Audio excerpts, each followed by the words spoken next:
Giants beat the Philadelphia Eagles. I mean, the Giant fans haven't felt the joy of beating the Philadelphia Eagles since 2016.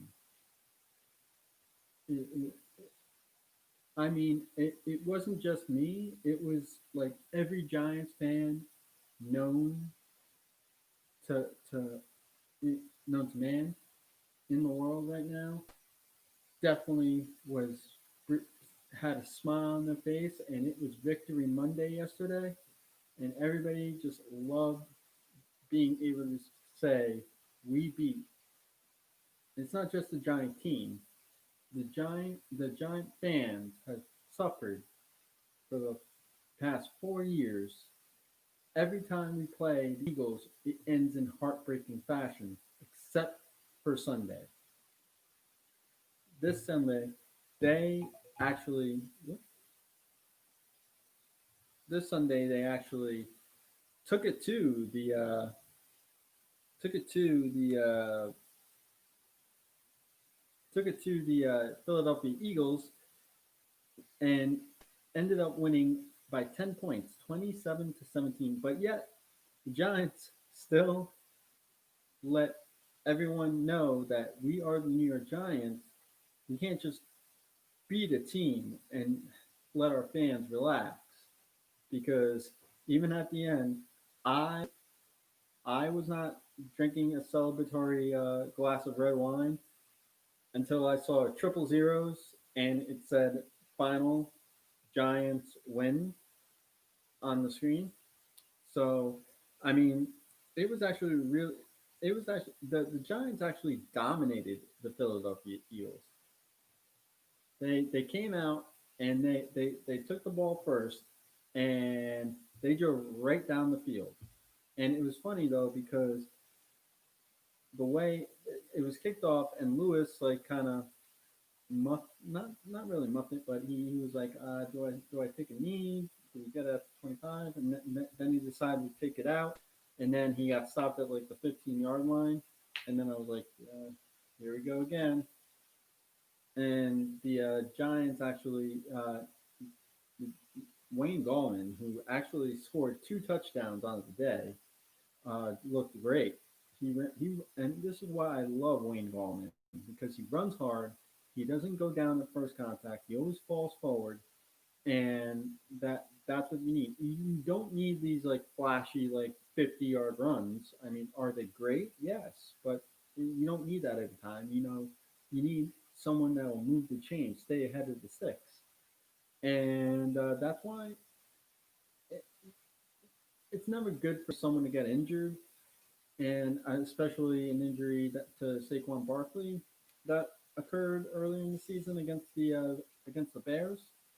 But you know, the Giants actually are having playing much better, but that's also because of their offensive line that is starting to gel, and we all knew that would take time.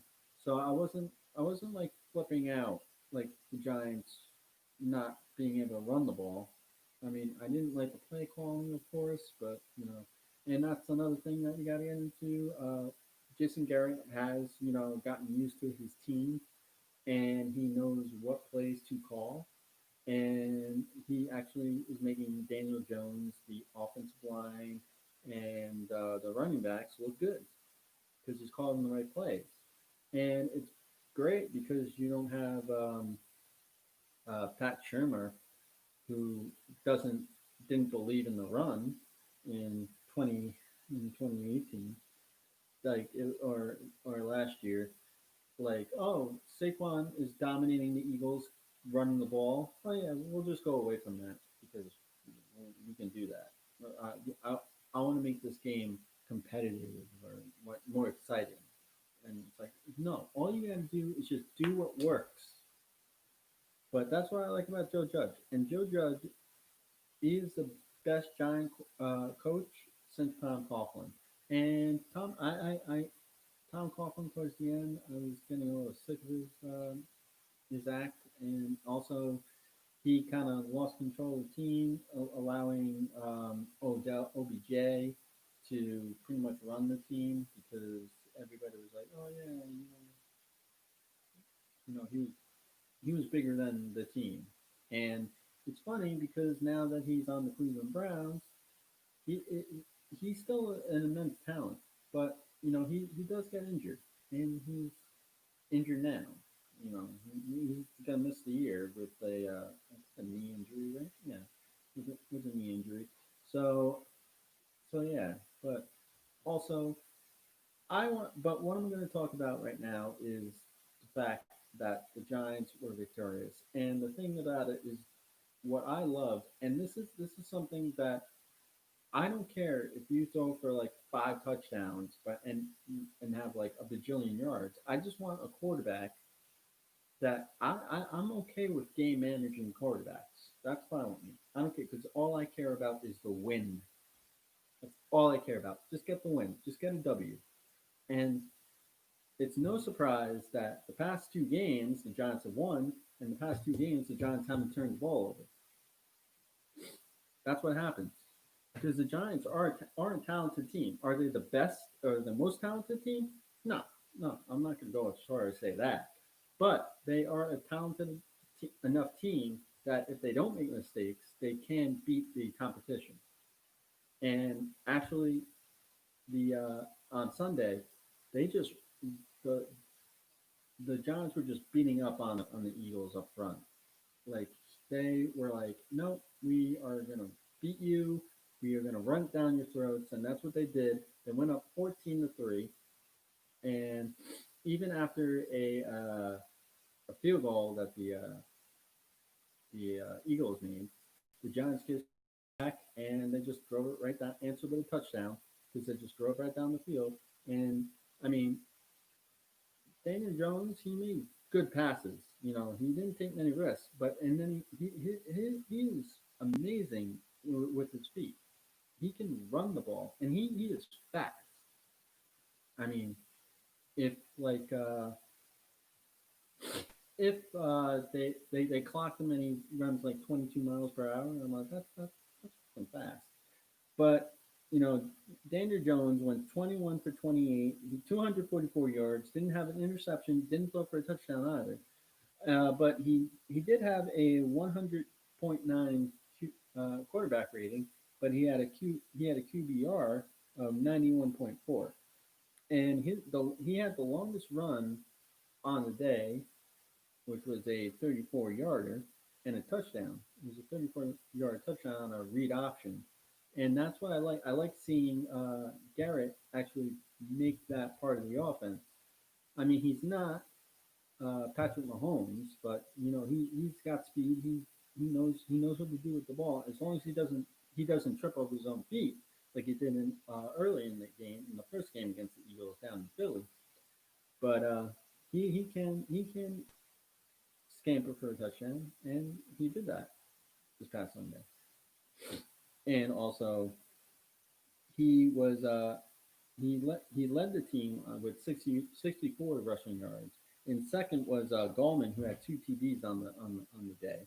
And Morris had 34 yards rushing, and that was like an average of 4.3 yards per carry, which is good. I like the Giants that they're getting back to that ground and pound kind of mentality, and I think that's what suits them. They are a ground and pound team, and I mean that's what happened in the '80s with Joe Morris, and when they had Tiki, in the 2000s and all that. And although Tiki, he kind of was like me, he was more of a me guy, very similar to OBJ. And it's no surprise that when they got rid of those 2 players, they actually won a Super Bowl. I mean, they made with Tiki, they made it to a Super Bowl, but and they ran into a buzzsaw, which was the Ravens, and that I will not go back and revisit that depressing day for Super Bowl 35. And but Receiving, Slayton, Darius Slayton actually led the team with 93 yards. He had 7 receptions, an 18.6 average. He had the longest reception of the day, 40 yards. And actually, the best drive was towards the end when the Giants actually came back and took the lead. And the thing is, uh, Daniel Jones threw 2 passes, one to Shepard for 27 yards, and then followed it up with a 38-yard pass to Shepard. I mean to Tate.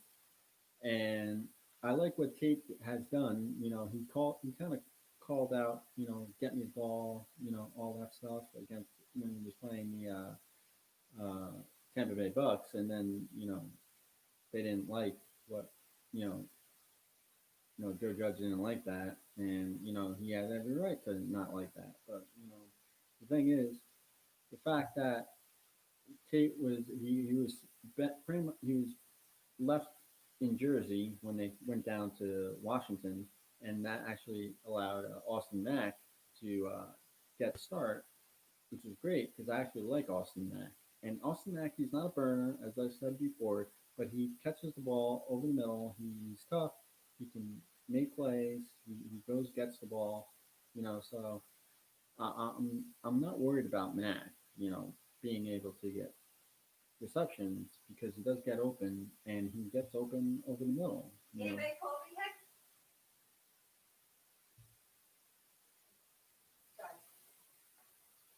And the thing is, the Giants though they did wind up winning the game 27-17. And the thing was that the defense, it didn't look like they had a strong game because the defense actually let the Eagles run all over them. I mean, Sanders, he ran for a touchdown like in the second half, like on their first drive. And I don't know why the Giants, they always seem to have like a series where they just allow the other team to just go down the field and score a touchdown. But the thing is, the Giants actually held the Eagles to 0 and 9 on third down. 0 for 9 on third down, which is great. I mean, you know, Dexter Lawrence had a sack. Leonard Williams had 5 hurries, and he actually got in on a half sack, but they didn't credit him for that. But they actually gave that to Harris. But that was good. I'm not going to complain. But the thing is, the Giants won. Big game for the Giants that have a big win going into the bye. So now the Giants won't ruin Thanksgiving for me or any Giant fan. They may have made the Eagles not happy with this Thanksgiving, but hopefully the Giants can come back off their bye week and defeat the Cincinnati Bengals down in Cincy. But other than that, even though the Giants are 3-7, they have a very good shot at capturing the NFC East title or the NFC least title. And if you do that, you get a playoff game, a home playoff game for that matter. But that's all I really wanted to say about the game, and I was very celebratory. I actually had a glass of wine in celebration for that. It was also Sunday, so I had my Sunday dinner, pasta, meatball, kind of thing. But overall, that was good. So I'm very happy with, and I love what the Giants are doing, what they're building. And the thing is, I never had the weird like thought that the Giants would go to the Super Bowl or anything like that. I was just looking for improvement this year because I knew the Giants were a young team, they're the youngest team in the NFL right now, and that's all I'm looking for improvement. And the Giants showed what they've been working towards uh, this past Sunday in having a big victory over a really big divisional rival that has had their number. So I'm not going to complain. I'm just going to be happy. I'm going to eat my turkey dinner this Thanksgiving with a smile on my face because I'm not the bird.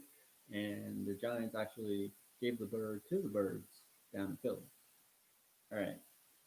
Have a good day, everybody. Go Giants.